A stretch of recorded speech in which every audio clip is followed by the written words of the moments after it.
was you deeply, profoundly disappointed when you didn't make that team? The Detroit Lions, the Tigers.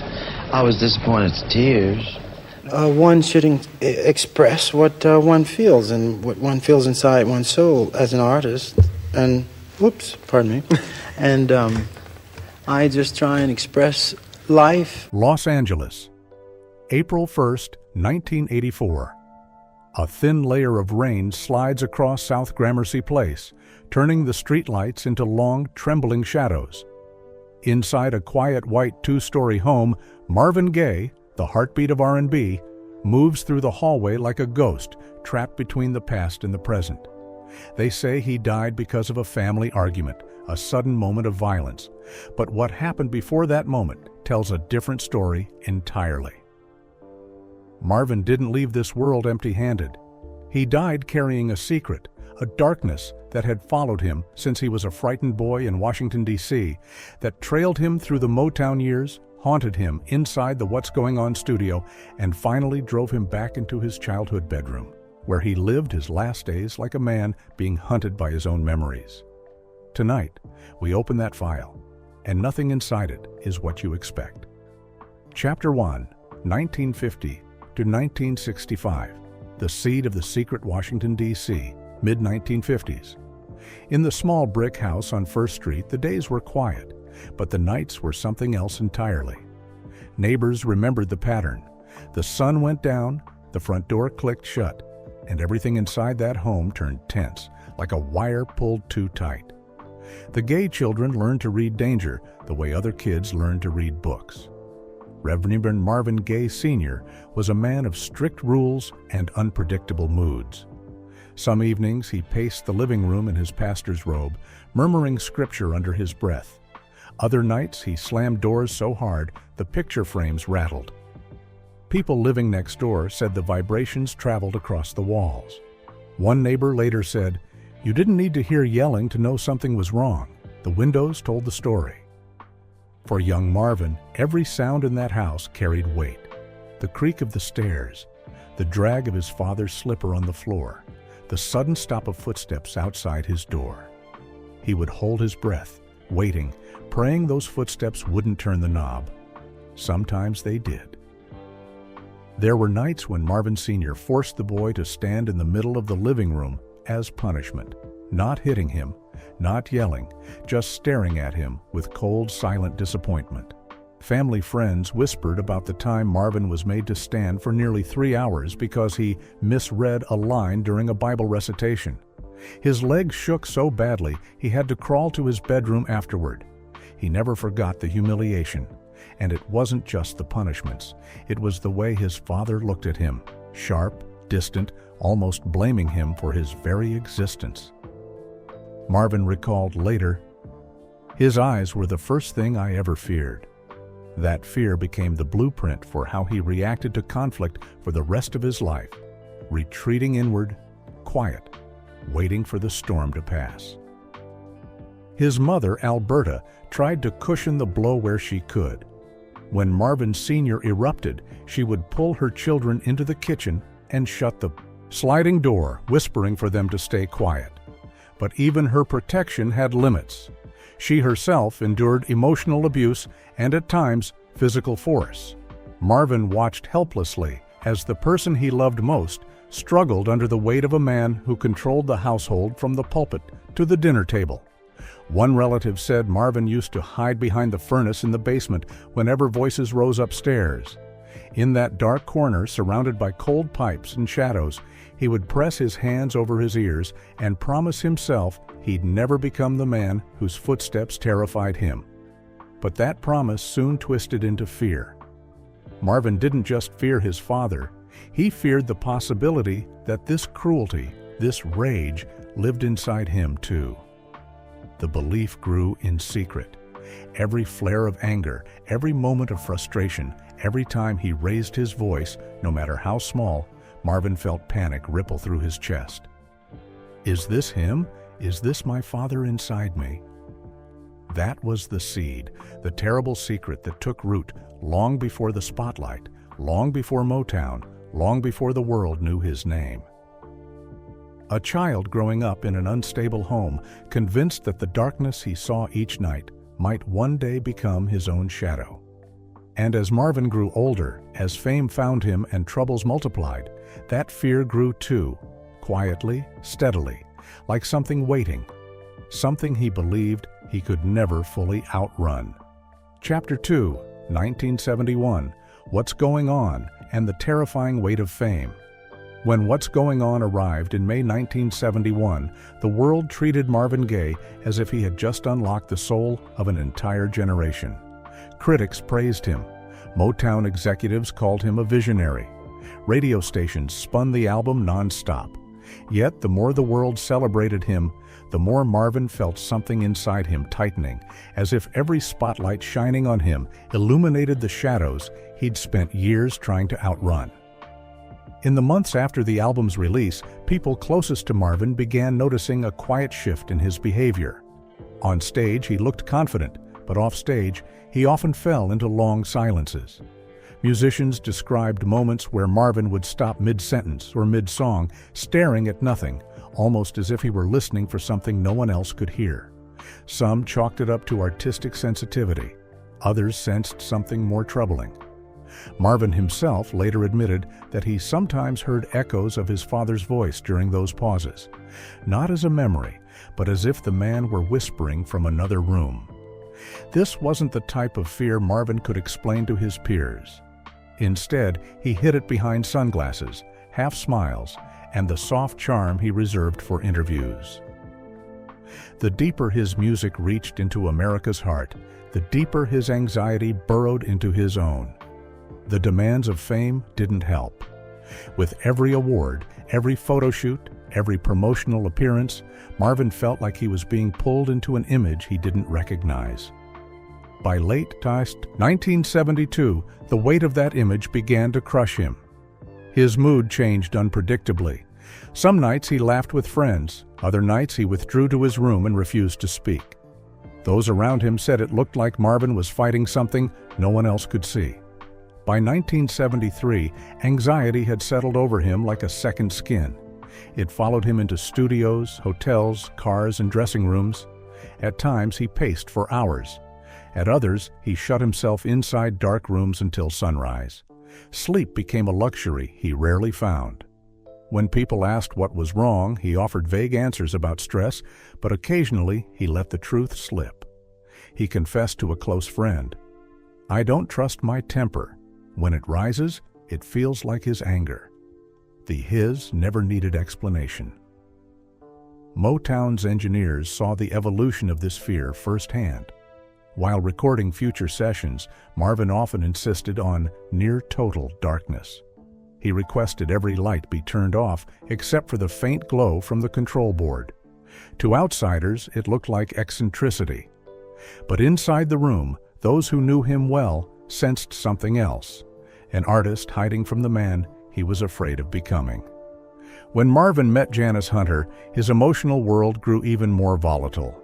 Their relationship was passionate and magnetic, but also combustible. She saw layers of him he usually kept sealed away. And the more she understood him, the more frightened he became that she would eventually witness the part of himself he feared most. Janice later recounted an incident from late 1974 that revealed how far Marvin's inner turmoil had spiraled. Around 3 a.m, Marvin shook her awake, trembling violently. His voice cracked as he whispered, "He's talking to me. My father. He's in my head." Without waiting for a reply, he rushed to the windows and yanked the curtains closed, shutting out the streetlights. He locked the bedroom door, switched off every lamp, and stood in the darkness as if the smallest beam of light would make his fear real. Janice said Marvin pressed his palms to his temples and paced the room, muttering prayers and fragments of lyrics under his breath. He wasn't high. He wasn't intoxicated. He was overwhelmed by a terror so old and so familiar that it reached all the way back to First Street in Washington, D.C. This wasn't a breakdown. It was the resurfacing of a childhood wound he had never escaped. Inside Motown, whispers began to circulate. Songwriters mentioned Marvin's emotional fragility. Backup singers noticed his sudden outbursts of restlessness. Engineers, who had once viewed him as the calmest presence in the studio, now saw signs of a man who dreaded being left alone with his thoughts. The rumors weren't malicious. They were born from concern. But one rumor in particular grew stronger than the rest, that Marvin feared he was slowly becoming a replica of his father. This belief didn't come out of nowhere. Throughout 1973 and 1974, Marvin struggled with sharp changes in mood. Some days he felt determined and inspired. On others, he fell into guilt and self-loathing. He thought deeply about morality, punishment, forgiveness, themes that mirrored the sermons he had grown up hearing from his father. And whenever Marvin lost his temper, even in the smallest ways, the panic that followed was immediate. It was as though he believed each moment of anger proved he was turning into the man he hated. Even his marriage to Anna Gordy, long strained, deteriorated dramatically during this period. The arguments became louder. The mistrust grew deeper. The newspapers documented the collapse as gossip, but those closest to Marvin knew it came from something more complex. A man terrified of the monster he believed lived inside him. He sabotaged relationships before they could hurt him. He wounded others so they couldn't wound him first. It was his father's logic, repeated unconsciously, and it terrified him. By the end of 1974, Marvin was at the height of his fame, yet emotionally unanchored. His voice healed millions, but he himself remained unhealed. In interviews, he projected calm wisdom, but behind closed doors, he fought a private war with the shadows of his childhood. Even as What's Going On solidified his legacy, it also became a mirror he feared looking into. A reminder that even his greatest masterpiece couldn't silence the voice he spent decades trying to escape. For Marvin, the spotlight didn't chase the darkness away. It simply made the darkness easier to see. Chapter 3, 1976-1982, The Exile, the Scandals, and the Fear He Couldn't Escape. By 1976, Marvin Gaye was no longer the polished Motown superstar America adored. He was a man cornered by divorce battles, drug dependence, tax debt, and an emotional collapse so severe that even his closest friends didn't recognize him anymore. The pain he once hid behind smooth harmonies now spilled into his life in ways he couldn't control. The drama began with the divorce from Anna Gordy, a breakup so bitter it turned into one of the most humiliating episodes in Marvin's career. The court ordered Marvin to hand over half the royalties from his next album as part of the settlement. That album became Here My Dear, a painfully raw confession disguised as music. He didn't try to hide the truth. He named tracks after arguments, wrote entire verses addressing their fights, and filled the record with lines that sounded like therapy sessions. Behind the scenes, Marvin later admitted the album wasn't revenge. It was exhaustion. "I didn't have anything left to give," he said once. "Not to her, not to myself." But if the divorce wounded him, money troubles nearly broke him. By the late 70s, Marvin owed hundreds of thousands of dollars in taxes. The IRS knocked at his door so often that friends joked he needed a sleeping bag for the auditors. Marvin didn't laugh. He told one friend, "I feel like I'm being hunted." Instead of confronting the problem, he ran from it, and that led him to the darkest chapter of his life, the exile in Europe. In February 1980, Marvin fled to Ostend, Belgium, a cold, gray coastal city far away from Los Angeles temptation and Motown gossip. He chose it because nobody there recognized him. Nobody cared about Motown. Nobody asked about Janis. Nobody asked about Anna. Nobody asked about his father. For a while, that anonymity felt like salvation. Yet even in Belgium, he wasn't free. The cocaine addiction that had begun during his divorce now consumed him. Marvin spent long nights wandering the streets alone, wearing multiple coats even in mild weather, convinced someone was following him. Hotel employees said they often saw him staring out the window for hours at a time, watching the same empty street, waiting for something he couldn't describe. His Belgian biographer later revealed a chilling detail. Marvin sometimes taped over the hotel room smoke detector because he feared it was a camera. He unplugged lamps, televisions, even telephones, insisting they were listening. None of this was theatrical. It was paranoia fueled by drugs, trauma, and the growing belief that he could not escape the one person he feared most, himself. Meanwhile, scandal followed Marvin across the Atlantic. Word reached the American press that he was using cocaine heavily, missing recording deadlines, and isolating himself. Janice Hunter, the mother of 2 of his children, said their relationship deteriorated beyond repair. She accused him of emotional instability and disappearing for days. Marvin, in turn, accused her of betrayal. Their fights became tabloid fodder, a public unraveling of a romance that had once consumed him.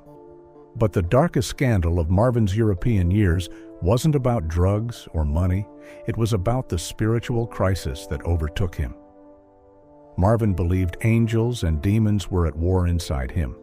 Some nights he prayed for hours. Other nights he begged whatever force ruled the universe to take this burden out of me.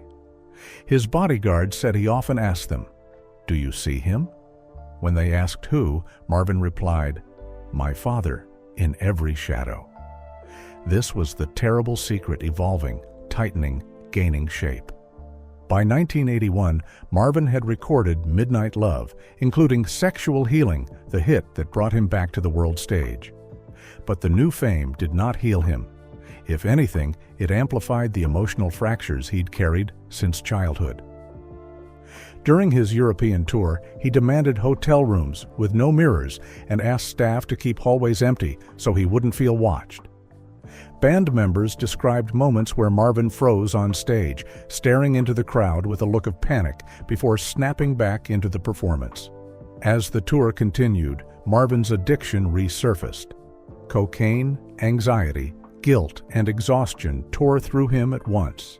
In London, he broke down mid-rehearsal, insisting someone in the theater was calling his name. No one was. His team begged him to rest. Instead, he insisted on flying back to the United States.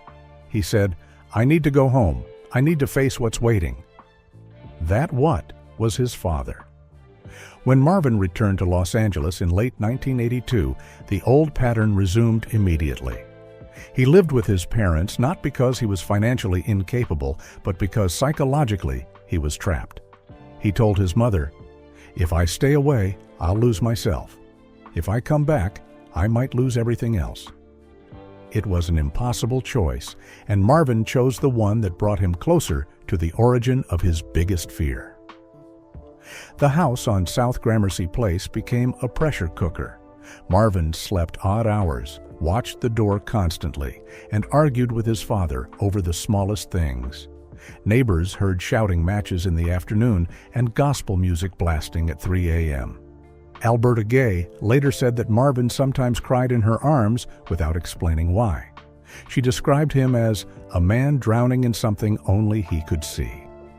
Rumors spread through the R&B world that Marvin's return home was a spiritual surrender, that he felt some fate was closing in. A few close friends insisted Marvin believed the conflict with his father was inevitable, not because he wanted violence, but because he feared the darkness inside him would surface one last time.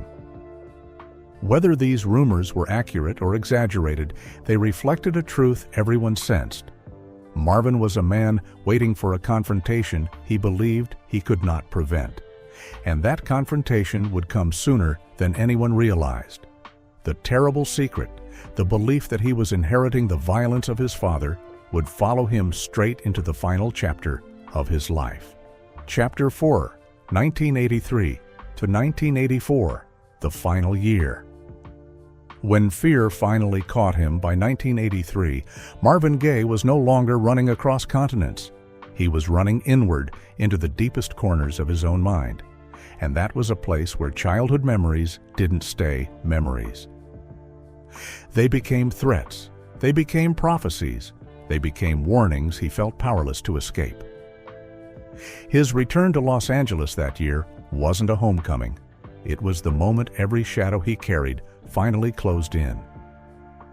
At first, living with his parents seemed like a temporary refuge. Alberta Gaye welcomed him with open arms, setting fresh sheets on the bed he had slept in as a teenager. But to those who visited, the house on South Gramercy Place felt tense from the moment Marvin walked in.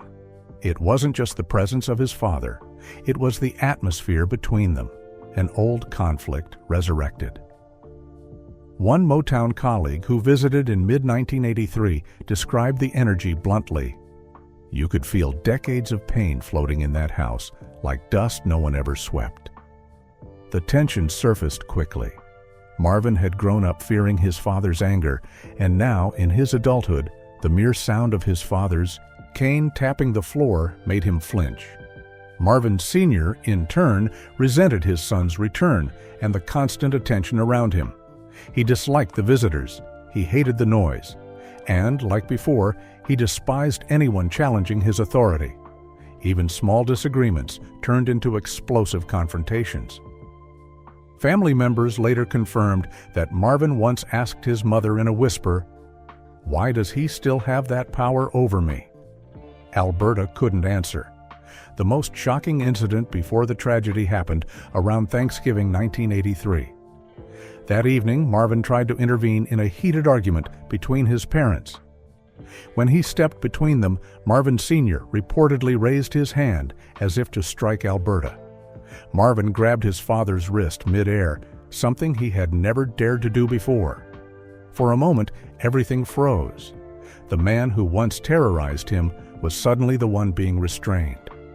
That moment changed everything in the house. Marvin Sr. never forgave him. And Marvin, shaken by the intensity of that night, told a friend later, "I crossed a line. I don't know who I'm becoming." It was the exact fear he had carried since childhood, the fear that anger lived in his blood and could erupt without warning. He worried that if he pushed his father again, the situation would spiral somewhere dark, and if he avoided him, the tension would only build. The psychological war only deepened in early 1984. Marvin's paranoia intensified. He slept with the lights off but kept the hallway lamp on, not because he feared intruders, but because he feared his own thoughts in total darkness. Some nights he asked his mother to sit with him while he dozed off, just to keep him grounded. Alberta later said it broke her heart to see her son, a global icon, curl up like a frightened child and whisper, "Don't leave yet. Just stay until I fall asleep." During this period, Marvin's physical health also declined. He lost weight. He barely ate. He paced through the house for hours, sometimes rehearsing melodies under his breath, sometimes muttering fragments of prayers. His emotional outbursts became unpredictable. He could be affectionate at breakfast and withdrawn by lunchtime. Visitors noticed he avoided mirrors, often turning them around or covering them with cloth. According to one friend, he once said, "I don't want to see what I'm turning into." The saddest moment came in March 1984, only days before his death. Marvin approached his mother wearing a jacket even though it was warm outside. He was trembling, not from cold, but from a conviction he couldn't shake off. Alberta recalled him saying, "Mom, if something happens, just remember I loved you more than anyone." She asked what he meant, but Marvin only shook his head and walked away. As April approached, the tension between Marvin and his father escalated to its breaking point. On March 30th, 1984, 2 days before the shooting, Marvin overheard his father scolding a handyman for what he claimed was sloppy work. The argument escalated quickly. Marvin, desperate to protect his mother from the emotional abuse she endured all her life, confronted his father in the hallway. Words were exchanged, fierce, sharp, decades deep. Marvin Sr. accused him of acting like a man of the house, which Marvin took as a threat. He shoved the handyman out of the house, closed the door, and turned toward his father with years of suppressed rage trembling inside him. When Marvin stepped forward, his father stepped back. That reversal, the once abusive father retreating from the son, sent Marvin into emotional chaos. To an outsider, he looked like a man finally standing up for himself. But inside, he he felt something entirely different. He later told Alberta, "I did something I swore I'd never do. I bullied him. I became the thing I hated." That sentence became one of the final psychological blows. On the morning of April 1st, 1984, the house awakened already simmering with resentment. Marvin had barely slept. He walked to the kitchen, avoided eye contact, and ate nothing. His father started another argument, small at first, about misplaced papers. But Marvin was already physically shaking, unable to contain the storm inside him. His mother tried to intervene, but Marvin snapped, "No, not this time." What happened next became one of the most tragic moments in music history. Shortly after noon, Marvin shoved his father during another confrontation, a push fueled by fear, exhaustion, and a lifetime of unresolved wounds. It wasn't an act of dominance, it was an act of desperation. Alberta said Marvin looked broken, not angry, as if every nightmare of becoming like his father had come true in an instant. Moments later, Marvin Sr., humiliated and enraged, walked into his bedroom, opened the drawer where he kept the gun Marvin himself had given him months earlier for protection, returned to the hallway, and fired. The neighborhood heard 2 shots. The first silenced Marvin's struggles. The second ended the life of one of the greatest voices soul music had ever known. The tragedy wasn't just the physical act, it was the psychological destiny Marvin believed he couldn't escape. To him, the final confrontation wasn't random. It was the collision of every fear he had carried since childhood. Marvin died believing he had crossed the final line, that he had turned into the man he feared most, and paid the price for it. Chapter 5. The Final Hours, What Marvin Said Before the End. In the hours before the shooting, something in Marvin's behavior shifted in a way Alberta Gaye never forgot. She said he moved through the house like a man already carrying the weight of a decision he hadn't spoken aloud. He kept touching the walls with the tips of his fingers, slowly, almost like he was saying goodbye to a place he once feared and loved at the same time. His breathing was shallow. His hands never stopped shaking. Every minute felt like he was waiting for something inevitable, something he had sensed long before anyone else. Around 10:30 a.m., Alberta found him sitting on the edge of his bed, staring at the floor. His shoulders were hunched, his elbows on his knees, his fingers pressed tightly into his palms. When she asked if he wanted breakfast, he whispered, "Not today, not today." She had seen him depressed, anxious, and paranoid before, but she had never seen him this hollow.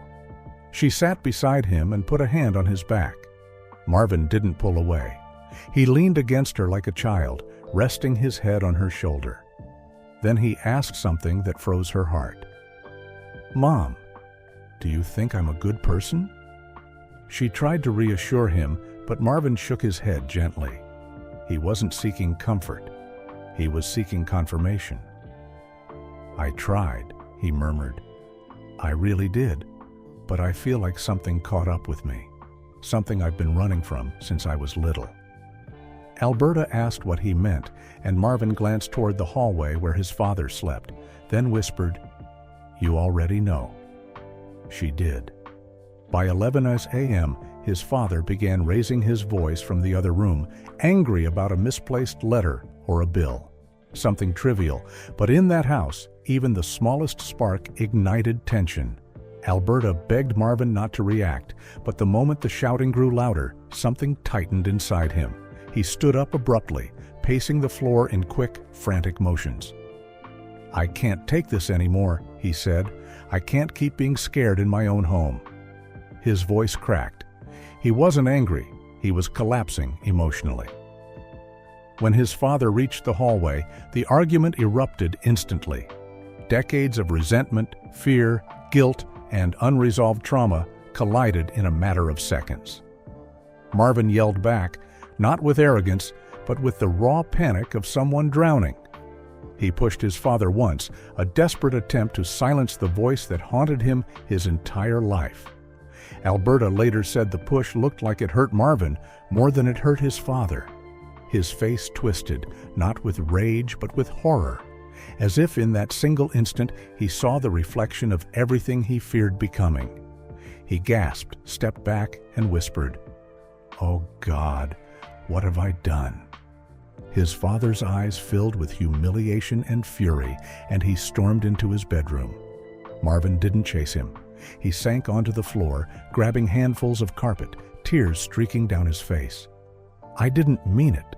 I didn't mean it," he kept repeating, as if begging someone to take the moment back. Seconds later, Marvin Sr. returned, holding the .38 revolver Marvin himself had gifted him months before. The irony cut through the house like a second bullet. Marvin looked up, and for the first time that day, he stopped trembling. Alberta said his face shifted into something she couldn't explain. Not fear, not anger, but acceptance. Almost as if he believed this was the only way his inner battle could end. The first shot hit him in the chest. He fell backward, collapsing against the doorway of his bedroom. Alberta screamed his name, but Marvin barely reacted.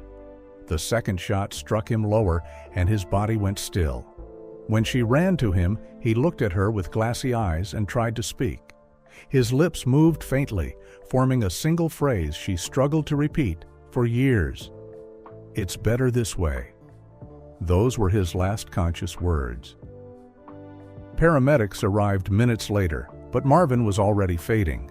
They carried him out of the house, while Alberta held his hand and whispered prayers, begging him not to leave her.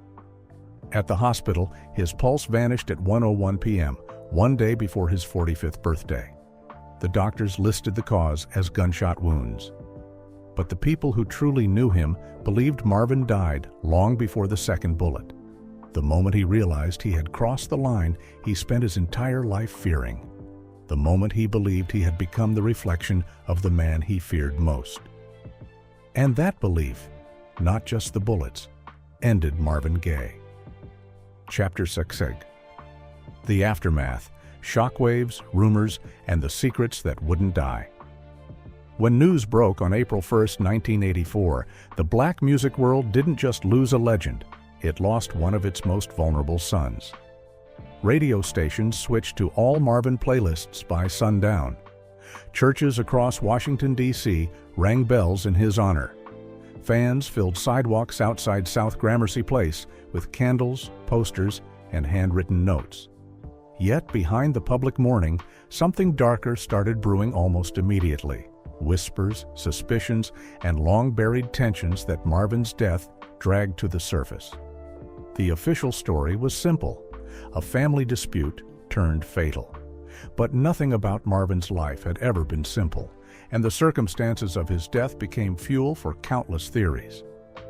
Some neighborhood witnesses claimed they heard shouting for nearly an hour before the shots, contradicting the family's timeline.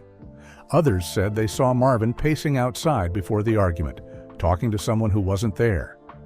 Police dismissed those statements as stress-induced misremembering, but fans didn't. They collected every detail, every inconsistency, trying to piece together what they believed the public wasn't being told.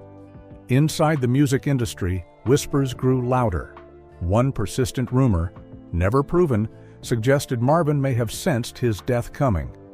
Musicians who visited him weeks prior said he spoke openly about finishing the cycle, about needing peace that the world can't give. A Motown guitarist even claimed Marvin had given away several prized possessions days before the shooting, including handwritten lyric sheets he never parted with. It wasn't evidence of intent, but for many it felt like clues to a man preparing for an ending he believed was inevitable. Then came the darkest rumor of all, the one that tore through barbershops, nightclubs, and R&B circles, that Marvin, psychologically fragile and spiritually exhausted, might have pushed the confrontation knowing what could follow, something close to a self-fulfilling prophecy. People pointed to his whispered fears of becoming like his father, his emotional collapses, and the chilling final words Alberta reported. Although no evidence supported these theories, they spread because they reflected the emotional truth Marvin carried, a man haunted more by his own mind than by the world around him. As the public reeled, Marvin's family splintered under the pressure. Alberta lived between guilt and heartbreak, insisting her husband never meant to kill their son, while simultaneously admitting Marvin had been in a place too dark to reach. She later told a journalist, "He was fighting something none of us could see. I wish I could have saved him." Those words fueled further speculation. What had she seen in the final weeks? What details had the family kept quiet out of shame or fear? Meanwhile, Marvin's siblings fell into conflict over funeral arrangements, interviews, and the handling of Marvin's estate, which was already complicated by tax issues and the lingering chaos of his personal life. Some family members believed Marvin Sr. should never have been allowed near the scene again. Others insisted the tragedy had broken him irreparably and that he too was a victim of decades of dysfunction. But the deepest shockwaves came from the black community itself. Marvin wasn't just a superstar. He was a symbol of emotional vulnerability few black male artists dared to show. His death forced uncomfortable conversations about trauma passed through generations, about the silence around mental health, about the children who inherit their parents' pain. And all of it resurfaced because one of the most gifted voices in music had lived and died inside that silence. Rumors continued long after the funeral. Some fans insisted Marvin had predicted his death in his lyrics, pointing to lines in "Life is for Learning" or "Sad Tomorrows" as eerie foreshadowing. Others speculated that the gun Marvin gifted his father symbolized an unconscious wish for the cycle to end. None of these theories were ever confirmed, but they refused to fade because they reflected a tragic truth. Marvin Gaye didn't die from just bullets. He died from wounds carved over a lifetime. And when the casket closed, those wounds didn't close with him. They became part of his legacy, the terrible secret that Marvin feared, fought, and ultimately couldn't outrun. Now it's your turn. Do you believe Marvin's final battle was with his father, or with the demons he carried since childhood? What do you think was Marvin Gaye's terrible secret, the one he couldn't outrun until the very last moment? Tell us in the comments. Your voice might reveal what history has overlooked.